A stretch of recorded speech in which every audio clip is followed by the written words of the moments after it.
वर्षे तले पूर्त विभाग पर्यटन स्थली अट्री ए रास्ता निर्माण करथिला। चकाचक रास्ता होता एवं उद्देश्य थिला किभली पर्यटकों गमनागमन में सुरक्षित भाव निर्दिष्ट लक्ष्यस्थल पहुँची पारे और अधिक रु अधिक पर्यटक आसवे रास्तार विकास करते। कोटी कोटी टंका विनियोग रास्ता होता है। रास्ता हूँ अट्री ठारू जकर रास्ता देखिए पछपटे संपूर्ण अट्री पर्यटन स्थल दृश्य जो पर्यटन स्थली सारा विश्व मानचित्र में स्वतंत्र स्थान अधिकार कर केवल राज्य नुह राज्य बाहर शह शह संख्यार पर्यटक प्रतिदिन आसी था एठाकू बुलवाई। ये पीठर महत्व अच्छी विशेषत्व अच्छी से कारण राज्य बाहर अनेक पर्यटक प्रतिदिन आसी था कि देखु रास्तार अवस्था वर्षे पूरीनी ए रास्ता निर्माण करथिला पूर्त विभाग जो जिलार मंत्री अच्छा पूर्त मंत्री से जिले में किभली दुर्नीति जल जल हो दिशुची मासे वर्षे पूरी नथिबा रास्तार अवस्था केते संगीन विपर्यस्त एवं दुर्विसह सहकारे पड़ी रही। जो पर्यटक माने राज्य बाहर आसुचंती से माने एभली रास्ता काम को देखी निश्चिंत ताको मन रे संदेह होतिबो। जो फेवर ब्लॉक देखुथिबे से फेवर ब्लॉक होउची ए अट्री उष्म प्रसवन पार्किंग पय करा जायतिला किंतु वर्षे पूरी नथिबा बेले एभली चित्र काहाकू बा सह्य लगुच काहाकू बा एठी भल लगुच जेतेबेले गोटे पर्यटन स्थलीर बाहर चित्र संयोग करथुवा रास्तार अवस्था एबे संगीन होई पड़छि। केवल गोटे कि दुईटी स्थान अनेक स्थान रे एई भली चित्र सामना को आसीबो। जने स्थानीय बासिंदा अछंती प्रतिक्रिया नबा आज्ञा कोन कहबे केबेठु ए रास्ता एमती हेछि? डिसेम्बर जनवरी मासरे मकर महोत्सव बेले रास्ता एठी तैयारी हेतिला एवं वर्षे पूरीनी यही रास्ता आमर बेगुनिया ब्लॉक को संयोग कर दुर्गापुर पंचायत को संयोग कर बाघमारी को संयोग कर प्रतिदिन शह शह स्थानीय लोक गमनागमन कर तत्सहित ये जो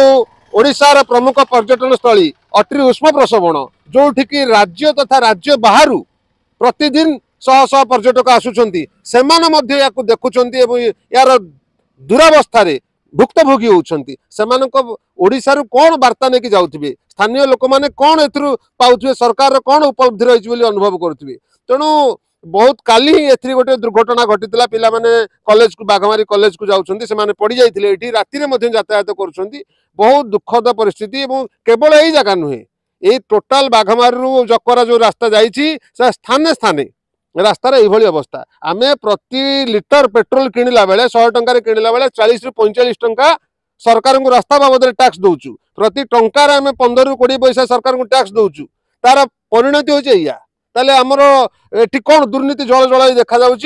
आम अनुभव करुँ सरकार एप्रति स्थानीय लोक मैंने यही समस्या प्रति दलीय राजनीति की दूरे रखी स्थानीय समस्या प्रति दृष्टि देले किसी कांसर समाधान हो पारंता। और निश्चित भाव विभाग सह राजनीतिक व्यक्ति कौन अभिसंधि न रखी कि रास्तार उन्नतीकरण हम कि यातायात सुगम ढंग से हो पार विशेषकर जो पर्यटन मानचित्र में स्थान पाई अट्री उष्म प्रसवन को संयोग कर पूर्त विभाग रास्ता जोटा जकरारू अट्री पर्यंत बोर्ड मरा जाइए से रास्ता विभिन्न स्थान में ये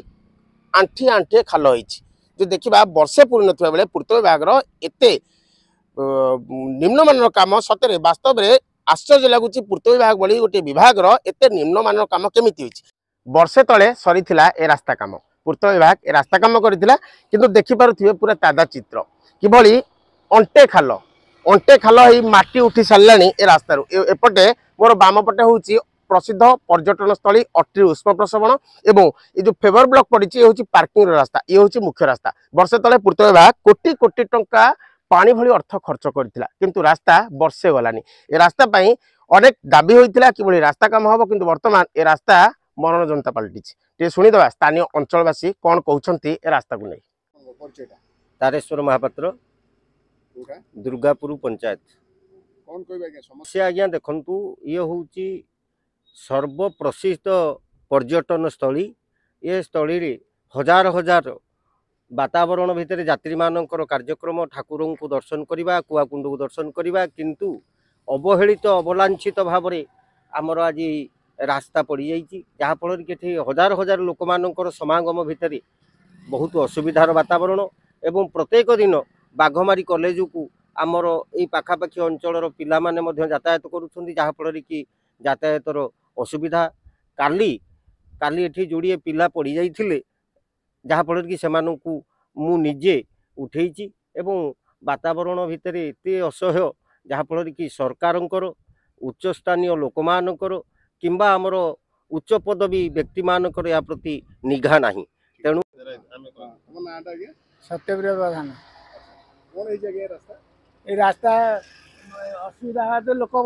ଯିବା ଆସିବା କରିପାରୁନାହାନ୍ତି ଖାଲଟି ବହିଛି ଆଉ ଯେଉଁ ଲୋକ ଯାଉଛନ୍ତି ପଡ଼ି ଉଠିକି ଯାଉଛନ୍ତି ସ୍ତ୍ରୀ ଲୋକମାନେ ସବୁ ଠାକୁରଙ୍କ କତିକି ଆସୁଛନ୍ତି ସେମାନେ ଆଉ ଆସିପାରୁନାହାନ୍ତି ଯିବା ଆସିବା କରିପାରୁନାହାନ୍ତି ରାତିରେ ଯାଉଛନ୍ତି ଭାରି ହଇରାଣ ହେଉଛନ୍ତି ବର୍ଷକ ତଳେ ରାସ୍ତା ହେଇଥିଲା ବର୍ଷ ପୁରିନି ଇଆଡ଼େ ରାସ୍ତା ଗଣ୍ଡ ହୋଇସାରିଲାଣି ହଁ ହଁ ହଁ ସାଇକେଲରେ ଆସିଲେ ଆମେ ପଡ଼ିଯାଉଛୁ ଆଉ ରାତିରେ ଆସିବାକୁ ଡର ଲାଗୁଛି ନାଇଁ ଭୟ ଲାଗୁଛି ଆସିବାକୁ ଇଚ୍ଛା ହେଉନି ତାପରେ ଯଦି ଆସୁଛୁ ସେମୁଣ୍ଡୁରେ ନଈ ଯାଙ୍ଗେ ଚାଲିବାକୁ ପଡ଼ୁଛି ଆଉ ନ ଚାଲିଲେ ଯାଇ ହେବନି ଗୁରୁତର ଭାବେ ବିଭାଗ এই কামକୁ ନେଇ কিভাবে কম দিন ভিতরে এর মরামতি করা যাব সে উপরে দৃষ্টি দেବାକୁ স্থানীয় অঞ্চলবাসী দাবি କରିଛନ୍ତି।